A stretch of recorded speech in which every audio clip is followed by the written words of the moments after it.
Hi, welcome back to Grief Inspired. My name is Catherine McNulty, and I created Grief Inspired because I want to bring light to the darkness of grief. And lately, I've been talking about anniversaries because the anniversary of my son's death is today.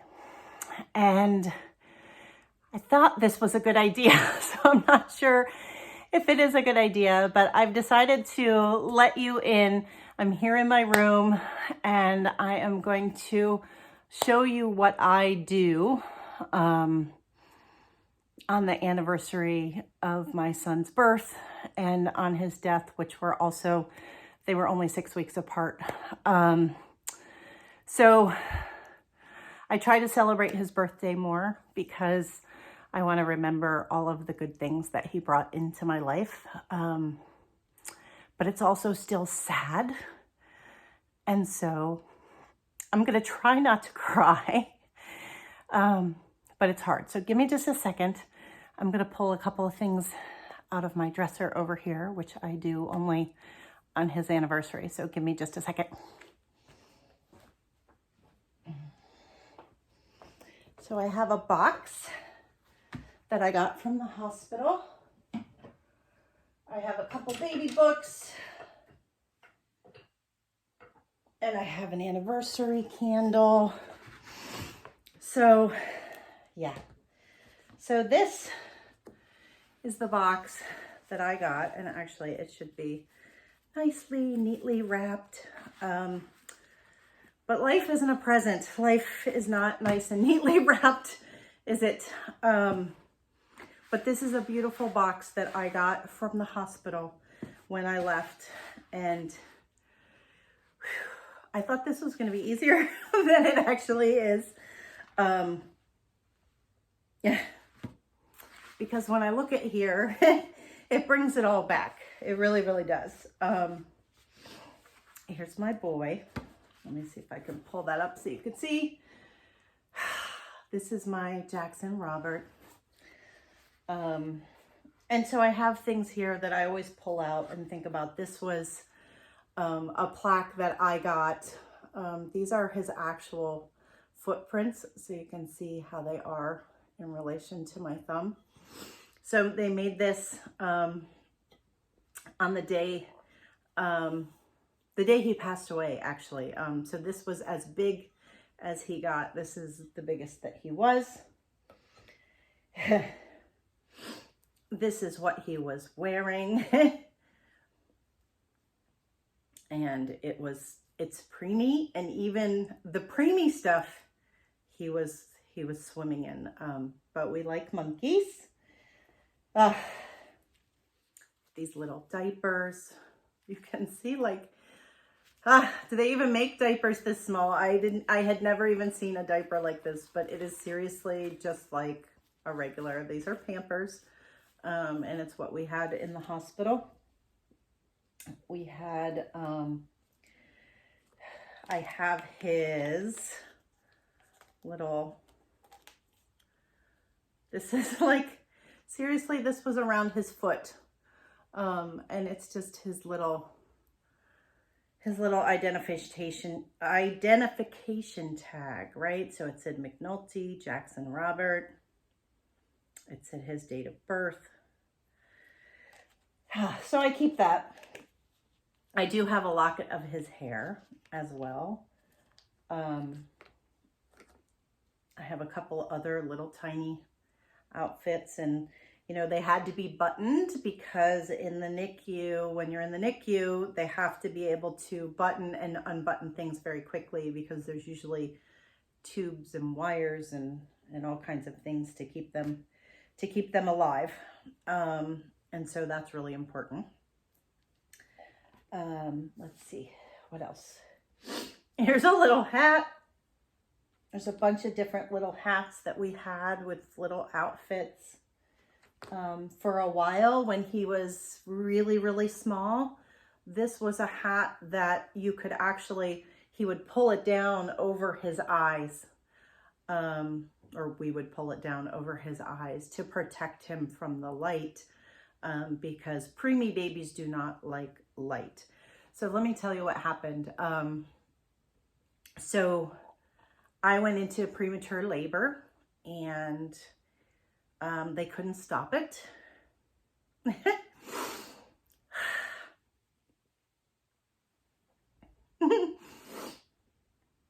And seeing all his stuff makes it really hard. And so I had him 3 months too early. Shortly after he was born, he had, here's another little, these little outfits are just to die for, aren't they? They're just, so he had a severe pulmonary hemorrhage shortly after he was born. And what that is, you know, basically when babies are in the womb, they're obviously, you know, they're not breathing. And so there's a area between the lung and the heart that is open. And once the baby is born, that needs to close so that he can breathe. And there was the pressure was not right. And so the pulmonary hemorrhage, so blood got into his lungs, and it disturbed the pressure, and it did a number on his brain. And I don't know all the details, and to be honest, I haven't even looked into all of the details, because we didn't know for the 6 weeks the extent of what that meant.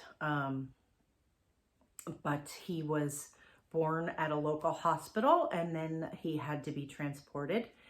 And so, of course, that transportation was on a Friday afternoon in busy San Diego traffic. And so that was very frightening. So before I left him, I baptized him because I was afraid he was going to die. And I got through that, and they took him. And I didn't know if I was going to see him alive again or not. But they took him down to the hospital, and we were told to go home and get some things to prepare for what was going to happen down in the NICU. And so we drove down. He was okay once he got there safely. And he was there for the 6 weeks, and his brain started to swell through a portion of it. And so they called that hydrocephalus of his brain. And so they did brain surgery and they drilled a hole in his head to relieve the pressure. And he did survive that. Again, there was a question about, we didn't know, like basically most of the time we didn't know if he was going to live or if he was going to die. Now, I never really believed that he was ever going to die, because you can't fathom that. And so I was always very hopeful, and there were days when he was doing really, really well, and he was getting bigger, and he started to eat, because babies, when they're really small, they're not even really eating. And so, you know, they give them what's called TPN, which is just nutrition. And then ensuring that their digestive tract can actually function is important. So he was born on December 15th, and it was 10 days later, and he had not pooped yet. And having him poop was really important, because that meant his digestion was working. And so I remember on Christmas Eve asking him, "Can you please poop for mommy? Can you please poop?" Because what that would mean is that if he did, that meant that his digestive tract was going to be okay. And it was actually working. So sure enough, there were days when I used to spend the entire day with him. And then my husband was a bit of a night owl, and so he spent the evenings with him. And I got a phone call in the middle of the night from my husband, and he said he pooped for us, and we were so happy. That was like the best Christmas present I could have gotten, because that meant his digestive tract was working. And so that was something that made me really, really happy. And yeah, and so then he was eating, he started gaining weight. He was 2.2 pounds when he was born. He got up to over 4 pounds, which was, you know, we were very excited about that. Oh, geez. So here's a picture. So I did do, when we were in the NICU, I did put together some of these journals.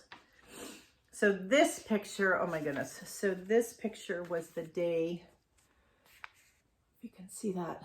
So that was the day after he was born. So he was teeny, teeny, tiny, and that doesn't really give you a perspective of how small he was. Let me see if I can find another one. This is the picture that you can't even really see in this photo very well. This is how small he was. Let's see if you can see that. So his little tiny head was like right there. So this was the first time I was able to hold him. And he was just a little tiny peanut. He was a little tiny peanut. And here's another one. He had a CPAP machine on when he didn't have a ventilator that was regulating his breathing. I do have actually some better photos in here. Okay, so I'm going to put some of this stuff away. They give you this amazing, like, little Johnson baby, and I can still smell it. And I remember, and it takes me back, the smell takes me back. And so here, this is a little album. Well, it's not a little album, it's a big album. The album that I have that I made. And again, I don't take this out a whole lot. You can see how little his foot was. I don't take this out a whole lot, but this is what I do. This is what I do on his anniversary, on his birthday. And, you know, just during this time, he was just teeny tiny. He was a teeny tiny little guy. So here's that same picture when I was holding him. So you can see how small he was. And I do have some very beautiful pictures that there's an organization called Now I Lay Me Down to Sleep. And they take amazing, amazing photos. So this is my favorite photo of him. And you'd never know he was sick, and that's how they take these photos. And this was literally the first time I saw him without anything on his face, because he was on a CPAP machine to help him breathe and regulate his breathing. And so he had always had something, and this was the first time, and they were very good. We would pull it away, and they would snap a picture, and then we'd put it right back on. So that was, you know, that was a really big deal. And then you can see here, me sitting in the NICU, that's where I sat, and that's what I did most of the time, sitting near him, with him, talking to him, reading to him. You know, while he was in the incubator. And it was a good week and a half before I was even able to hold him. And that was really hard. Here's some more funny pictures of him. And again, these are all from Now I Lay Me Down to Sleep. They took all of these photos. And so this is what I do on his anniversary. And I remember where I went, and I remember staying at the Ronald McDonald House. There's some pictures here of that. And the Ronald McDonald House was across the street from the hospital here in San Diego. And so we lived there. We were able to live there. And it was such a blessing. We did baptize him while he was in the hospital. I had done sort of a makeshift baptism early on, the first time that I left him, but I didn't think that was enough. And so we did have a priest come in and do a formal baptism for him. And you can see, here's some more photos. But he was little. And so these are the things that I get out. These are the things I look at. This is what I do. And I remember the time that I spent with him. I told you before about the comfort cub. So this is the comfort cub to make me feel better when I need to hug him, when I need to hold on. And I think that it's okay to spend time crying and to being sad. You know, sometimes we think that we shouldn't be sad, and it's okay to be sad. And it's okay to cry, and it's okay to wish that they were still here, right? He would be 11 this year. He would be like full size, an 11-year-old little boy. And so I think about that. And I think about that, and I reflect on it. And then I remember everything that I've learned on my grief journey. And I remember that he came into my life for a reason. And for whatever reason, I have been given the gift of being able to share these things and being able to sit with people in their pain and be able to hear their stories and coach them through the grief process.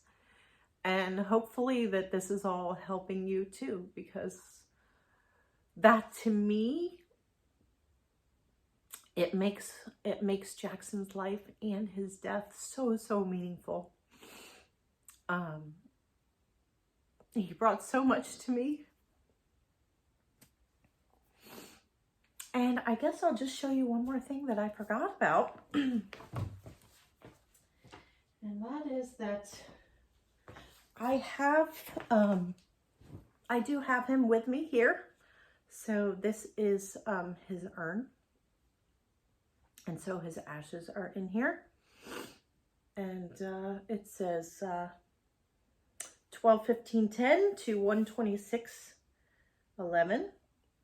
And it says our little fighter, because he was a fighter. He fought the whole time.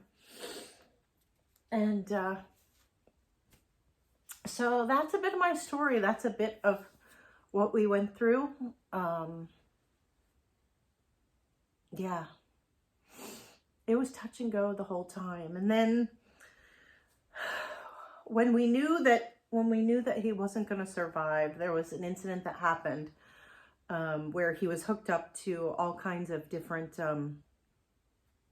machines, and they were measuring his breathing and his heart rate, and sometimes he would stop breathing and sometimes his heart would stop, and of course all the alarms would go off, and then sometimes he would just stabilize. Well, one time it went off and it didn't stabilize, and so everyone came running in. All of the doctors and the nurses, they came running in. They turned on all the lights. They were touching him, trying to help him, of course. They were pushing me out of the way, telling me that I needed to leave.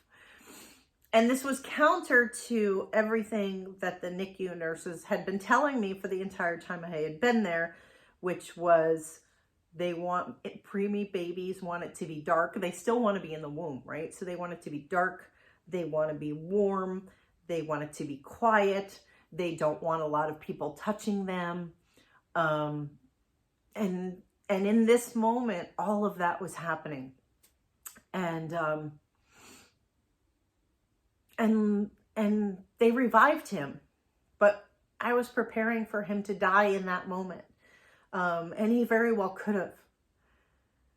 And so after that particular incident happened, we had done a brain scan to see what the damage of the pulmonary hemorrhage that I mentioned before had happened. And so they did the brain scan, and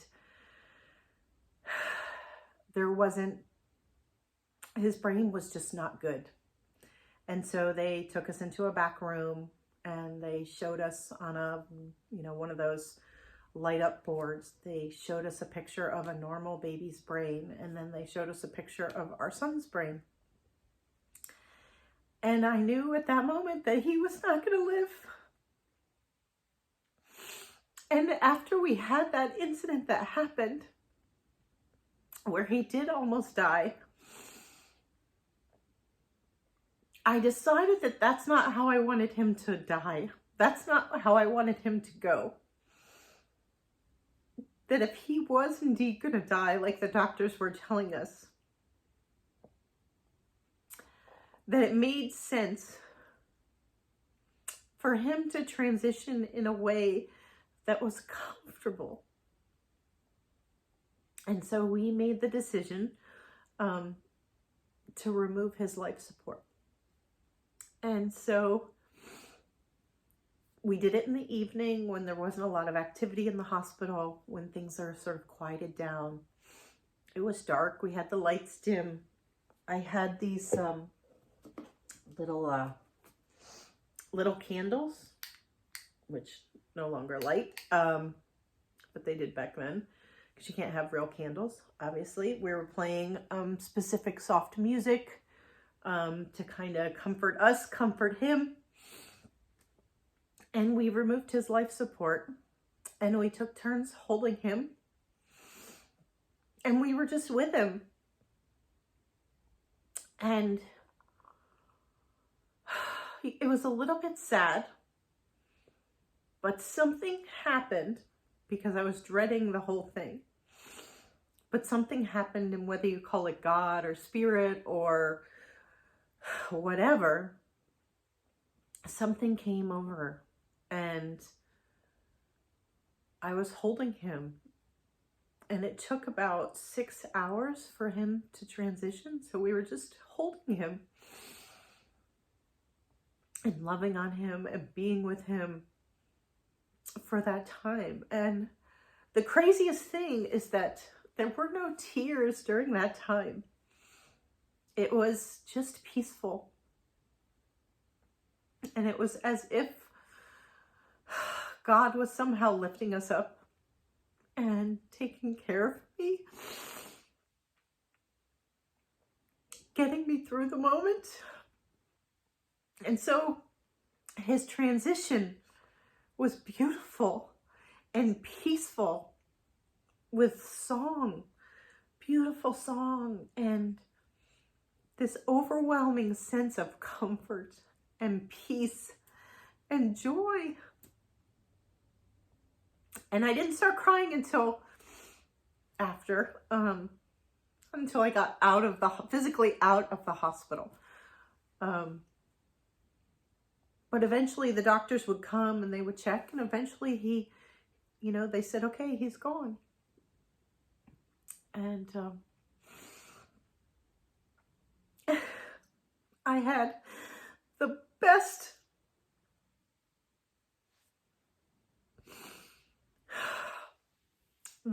nurse in the world, who asked me, after he had moved on, she said, would it be okay if I loved on him for a little longer? And so I gave him to her, and we collected up our things and we left.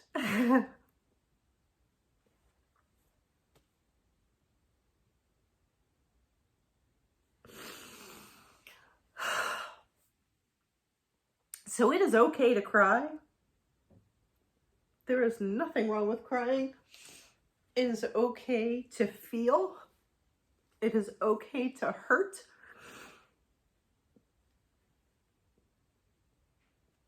And it's okay to be happy again too. So as sad as reliving all of that is,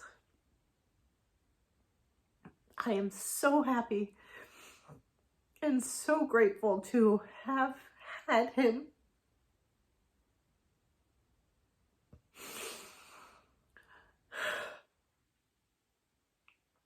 So I guess my crying is good here because people think like, oh, you're so happy. You're just so happy all the time. You know, how can you be dealing with grief? You're just so happy all the time. Well, I'm not happy all the time. I've learned a lot. I've learned a lot and I've moved forward, and life has more meaning for me. My relationship with my son is different. My son Mason, because of Jackson. I'm not married anymore. Maybe that's because of Jackson too. Maybe that's the way it was supposed to go. But I found myself in my grief. I found what life's true meaning is. And I help people now. And to me, all of those things are gifts. And I learned about myself, and I've grown, and I keep learning, and I keep growing, and I keep fighting. And every now and again, I take time to grieve and to be sad. But it doesn't overwhelm me the way it used to. It doesn't take over my life the way it used to. And so if you're in your grief and you're wondering, can you be happy again? The answer is yes, absolutely. It's a process. It's a process, and I can help you get through it. If you want me to help you, if you want to have somebody else help you, that's fine too. That's why I make these videos, hoping that they will help. So I know this has gone on kind of long. It was completely unscripted. I had no idea what I was going to say, what I was going to talk about. But this is what I do. And this is, for me, this is an anniversary. And the fact that I'm sharing it with all of you makes it a special anniversary. So thank you for sharing it with me. I didn't play the song that I talk about because I was already crying. I knew if I played the song, it would be far, far worse. And I probably wouldn't even be able to do the video, right? Or be even able to speak. So that was a little bit purposeful. So I'll listen to that another time, but maybe later today. But thank you for being here with me. Thank you for listening. Thank you for sticking this out. And again, if I can help you in any way, please reach out to me at griefeinspired@gmail.com. Check out my other videos about anniversaries, about holiday grief, about infant loss, anything that I can do to help. That's what I do. And I guess I'll just sign off by telling my son Jackson how much I love him. And I love you, baby Jackson. I love you so much. Thank you for coming into my life. Thank you for making me a better person and teaching me what it means to be a mom. I love you always and forever.